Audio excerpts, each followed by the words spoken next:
नमस्कार मित्रों, मैं चेतन परमार आप सभी का मेरे YouTube चैनल के ऊपर स्वागत करता हूं। आज के वीडियो के अंदर में हम डिस्कस करने वाले C# प्रोग्रामिंग के लूप स्टेटमेंट्स के बारे में। शुरू करते हैं हम आज का वीडियो। Let's start.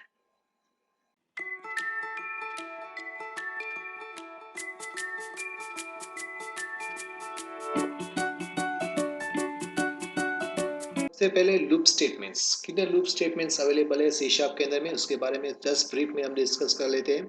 सबसे पहले while loop, do while loop, for loop and for each next loop. So total 4 loops available है in C# प्रोग्रामिंग के अंदर में। बेसिकली आपने देखा होगा कि मेन दो कैटेगरी है लूप स्टेटमेंट्स के बारे में, entry control loop and exit control loop. Now अब exactly entry control and exit control loop क्या होता है? एंट्री कंट्रोल लूप का मतलब ये होता है कि जब लूप के अंदर में एंट्री होती है या फिर आपका एंट्री पॉइंट लूप के अंदर में जहां से आप रखते हो उसी जगह पे लूप की कंडीशन आ जाती है। That's why it's known as a loop is a entry control loop. और लूप का ending point that means a termination point of loop, और उसी प्लेस के पास यदि आप कंडीशंस प्रोवाइड करते हो then it's known as a exit control loop. So basically entry control loop and exit control loops available है, but different programming language के हिसाब से डिफरेंट टाइप्स के लूप्स सपोर्टिंग करते होते हैं।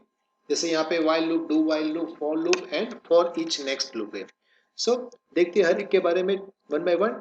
सो सबसे पहले व्हाइल लूप के बारे में, what is this exactly while loop? While loop ऐसा स्पेशल लूप से वो तब तक कंटिन्यू रहेगा जब तक कंडीशन ट्रू प्रोवाइड होगी।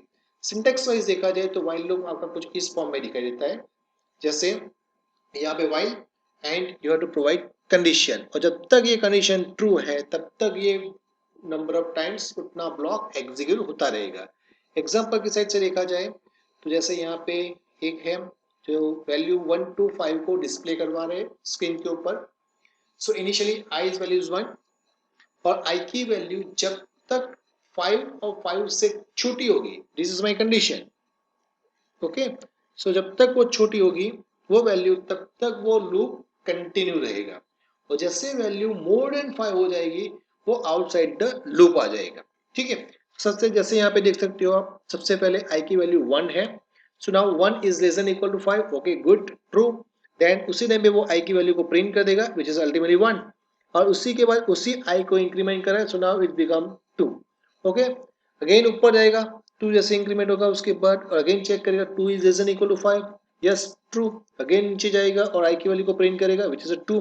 सो same way it will be print 1 2 3 4 5। Okay, और जैसे i की वैल्यू 6 हो जाती है इंक्रीमेंट होने के बाद, उसके बाद वो 6 is less than equal to 5, वो कंडीशन फॉल्स हो जाएगी।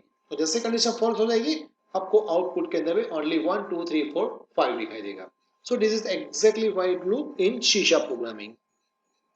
नाउ नेक्स्ट है नेस्टेड व्हाइल लूप। जैसे हमने नेस्टेड इफ स्टेटमेंट्स के अंदर में प्रीवियस वीडियो के अंदर में देखा था कि नेस्टेड इफ स्टेटमेंट्स कैसे काम करता है, सेम वे सेम यहाँ पे व्हाइल नेस्टेड व्हाइल लूप भी है। दैट मींस के व्हाइल लूप के अंदर में आप दूसरा व्हाइल लूप क्रिएट कर रहे हो। This is known as a nested while loop. जैसे आप यहाँ पे स्क्रीन के ऊपर देख सकते हो कि ये हमारा एक व्हाइल लूप है और ये हमारा दूसरा व्हाइल लूप है। सो जैसे मैंने आपको वहां पे भी बताया था, this is a outer while loop और this is the inner while loop. Okay, so जब तक वो आउटर व्हाइल लूप एक्टिव होगा तब तक इनर व्हाइल लूप वहां तक मूवमेंट करता रहेगा based on conditions. Let's say हम एग्जांपल के थ्रू इसको समझने की ट्राई कर रहे हैं। जैसे यहाँ पे एक एग्जांपल आपको दिख रहा है जहाँ पे i की वैल्यू इनिशियली 0 है और j की वैल्यू 1 है। ठीक है, और मेरी जो फर्स्ट कंडीशन है is i less than 2। That means जब तक i की वैल्यू लेस देन 2 होगी तब तक ये वाला लूप यहाँ से लेके यहाँ तक के सारे स्टेटमेंट्स को वन बाय वन एग्जीक्यूट करता रहेगा, और इसी के अंदर में जितने स्टेटमेंट्स हैं इसको भी वो फायर करता रहेगा। ना सबसे पहला क्या है कि i की वैल्यू को प्रिंट कर रहे हैं यहाँ पे, देन i की वैल्यू को इंक्रीमेंट भी कर रहे हैं, देन सेकंड लूप भी वहां पे विजिबल है, this is the inner loop. कि वहां पे क्या लिखा है कि j less than equal to 2, then j value को प्रिंट कर रहा है और j को इंक्रीमेंट कर रहा है। ठीक है, तो सपोज मैं इस प्रोग्राम को यदि एग्जीक्यूट करता हूं सो मुझे क्या मिलेगा, इनिशियली आई की वैल्यू में जैसे यहाँ पे लिख देता हूँ I J and last one is the output. Okay, now initially जैसे हम देख सकते हो आई की वैल्यू 0 है और जे की वैल्यू 1 है। अब यहाँ पे हम कंपेयर करते हैं, 0 is less than equal to, yes true, इसके अंदर में गए, जैसे गए आई की वैल्यू को प्रिंट किया i equal to something, so यहाँ पे लिखते हैं i equal to 0 first time. Okay, now i को इंक्रीमेंट किया, so now i becomes 1। Okay, now अब गया लूप के पास j, now j is what is value of j, yes 1, so 1 is less than 2, yes true. So जैसे यहाँ पे गया j की वैल्यू को भी प्रिंट किया, so now j equal to 1। Okay, now j को इंक्रीमेंट किया, so now j becomes 2, 1 plus 1 2। अब वापस यहाँ से ऊपर जाता है स्टेटमेंट्स, क्योंकि ये लूप है, तो चेक करेगा 2 less than 2, no this time condition is false, so it will be outside the loop, वो आ जाएगा बाहर। एंड यहाँ पे जैसे लूप का एंडिंग ब्रेक कराया, सो अगेन वो ऊपर जाएगा व्हाइल लूप के पास, और यहाँ से फिर वो व्हाइल लूप को नेक्स्ट इटरेशन के ऊपर जाएगा। So now i is equal to 1, so 1 less than 2, yes true, जैसे गया आई की वैल्यू को अगेन प्रिंट किया, so now i equal to 1 this time, i को इंक्रीमेंट किया, so now i becomes 2। Okay, now again यहाँ पे check करा j less than 2, but j is already 2 right now, C here, so j की value less than 2, condition false है, मतलब inside loop में नहीं जाएगा और ये लूप से बाहर आ जाएगा, वापस ऊपर जाएगा। अब i की j की वैल्यू सॉरी i की वैल्यू 2 है, तो 2 less than 2, no it's not false, condition is false, so सीधा वो लूप के बाहर नेक्स्ट स्टेटमेंट्स के ऊपर आएगा और अल्टीमेटली आपको मिलेगा ये वाला आउटपुट जो आपको स्क्रीन के ऊपर विजिबल हो रहा है, I equal to 0, j equal to 1 and p equal to 1. Sorry, I equal to 1. This is the nested while loop statement. Next है do while loop. Do while loop is बोल सकते हैं while loop का exact opposite है, क्योंकि while loop में आपने देखा था कि वहां पे एंट्री लेवल पे कंडीशन चेक हो जाती है, do while loop के अंदर में एग्जिट स्टेटमेंट्स के पास कंडीशन चेक होती है। इस आप देख सकते हो do number of blocks and while condition.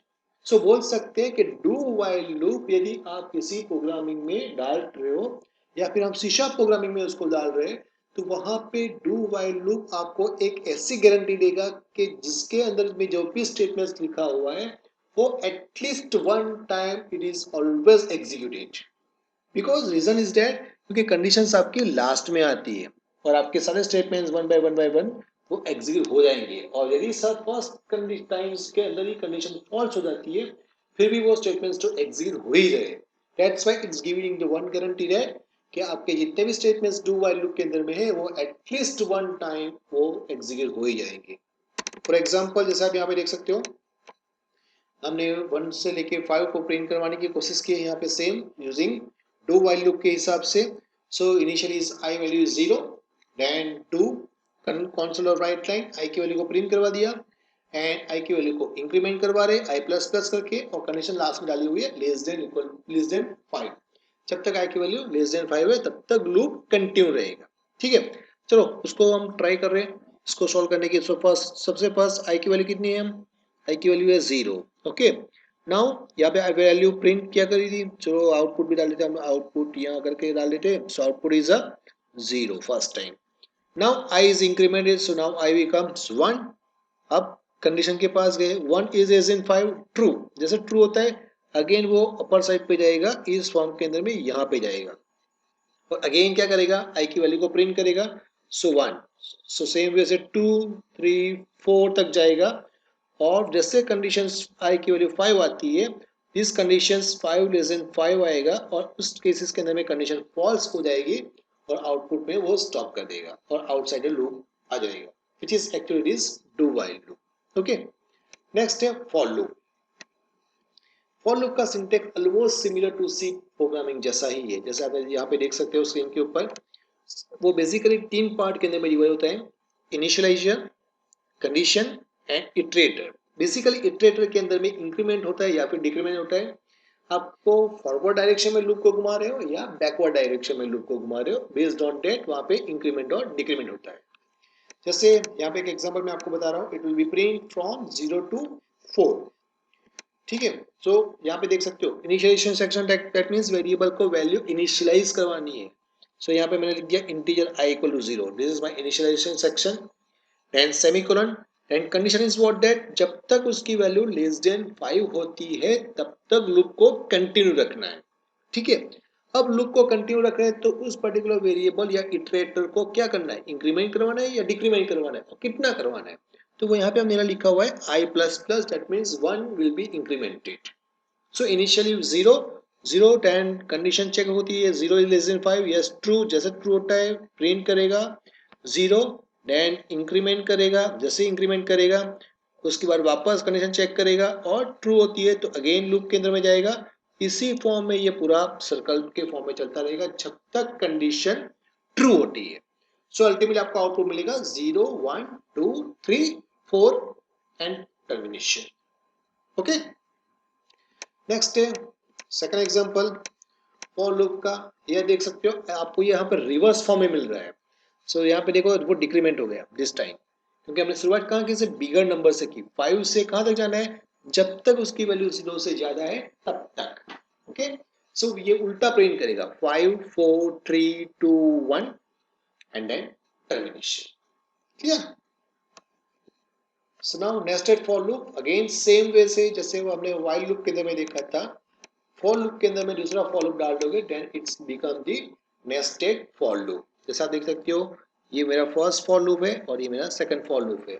So for loop के आउटर के फर्स्ट इटरेशन के लिए इतने नंबर ऑफ टाइम्स ये इनर लूप्स घूमेगा वहां पे इंटरनली। जैसे आप एग्जांपल के थ्रू देख सकते हैं, हम इसको कुछ प्रॉपर वे से चलते हैं तो कुछ मैट्रिक जैसा कुछ फॉर्म बता रहे हैं यहाँ पे। सो फर्स्ट हमने इनिशियली आई की वैल्यू 0 से लेके 3 टाइम्स लिखी, दैट मींस कि ये लूप हमारा कितने टाइम चलेगा 3 times. Then j equal to 0 से लेके 3, सो अगेन 3 टाइम्स। सो 3/3 का पूरा ये होल मैट्रिक्स बना के आपके सामने डिस्प्ले कर देगा। Then next is a for each next loop, this is the advance for loop बोल सकते हैं। अभी तक हमने जितने भी फॉर लूप या व्हाइल लूप या डू व्हाइल लूप के बारे में डिस्कस किया, हर लूप में ऐसा अवेलेबल था कि आपके पास एक एंडिंग कंडीशन या टर्मिनेशन पॉइंट चाहिए कि मुझे लूप को कब तक घुमाना है। ठीक है, लेकिन सपोज आपके पास रेंडमली डेटा आ रहे हैं और वो रेंडमली डेटा का आप टर्मिनेशन पॉइंट फाइंड आउट नहीं कर सकते हो, तो उस केस में कैसे आप लूप को घुमा सकते हो। फॉर एग्जांपल सपोज मैंने कुछ कैंडिडेट्स को इंटरव्यू के लिए बुलाया, ठीक है, तो 5 भी आ सकते हैं 10 भी आ सकते हैं। ठीक है, तो अब मैं लूप को कितने टाइम घुमाऊं, 5 टाइम्स 7 टाइम्स 10 टाइम्स। सो उस केसेस में क्या किया कि डेटा के हिसाब से आप लूप को घुमा सकते हैं, and this is the actually concept of for each next loop. जैसा आप यहाँ पे देख सकते हैं उसका syntax. So for each then type, कौन सा टाइप का आता है डेटा, वेरिएबल का name, then in is a keyword and array name, that means a bunch of data is items. So one by one वो आइटम वहां से pickup करेगा एरे में से, वेरिएबल में स्टोर करेगा और उसी वेरिएबल को फिर यहाँ पे एग्जीक्यूशन करवाएगा। ठीक है, लेट्स से वन एग्जांपल, जैसा आप यहाँ पे देख सकते हो हमने एक एरे क्रिएट किया है। अभी जैसे इतना रिमेंबर रखो कि एरे इस फॉर्म में क्रिएट होता है सी शार्प के अंदर में। यहाँ पे स्ट्रिंग एरे है, सो स्ट्रिंग एरे मैंने नेम से क्रिएट किया जहाँ पे नाम डाला राम लक्ष्मण सीता एंड हनुमान, सारे रामायण के कैरेक्टर को मैंने यहाँ पे डाल दिया हुआ है। ठीक है, सो करीबन कितने 4 नेम है यहाँ पे। सो अब हर नाम को मैं जैसे कुछ डिस्प्ले करने की ट्राई करूंगा तो इसलिए क्या किया मैंने यहाँ पे फॉर लूप डाल दिया। सो फॉर ईच मेरा वेरिएबल मुझे स्ट्रिंग डेटा आने वाला है, दैट मींस कि मुझे वेरिएबल भी स्ट्रिंग टाइप करना चाहिए, इसलिए यहाँ पे लिखा है string I, in is my keyword and कहां से डेटा लाना है तो नेम एरे में से जो यहाँ पे अवेलेबल है नेम एरे। ठीक है, सो वन बाय वन वो नेम एरिएबल एरे में से डेटा लाएगा और आई के अंदर में स्टोर करता जाएगा, जिसकी वैल्यू हमने यहाँ पे आई की वैल्यू प्रिंट कर दी। ठीक है, तो सबसे पहले क्या लाएगा, राम को लाएगा, तो पहले राम आएगा, उसके बाद लक्ष्मण सीता एंड हनुमान, ऐसे 4 बार वो डेटा को प्रिंट करेगा। ठीक है, नाउ सपोज इसी के एरे के अंदर में यदि मैंने एक और नाम डाल देता हूं वहां पे पीछे, लेट्स से भरत, यदि मैं पीछे डाल देता हूं तो उस नाम का जस्ट मैं नाम डालूंगा तो उसका एरे के ऊपर कोई इफेक्ट नहीं होगा।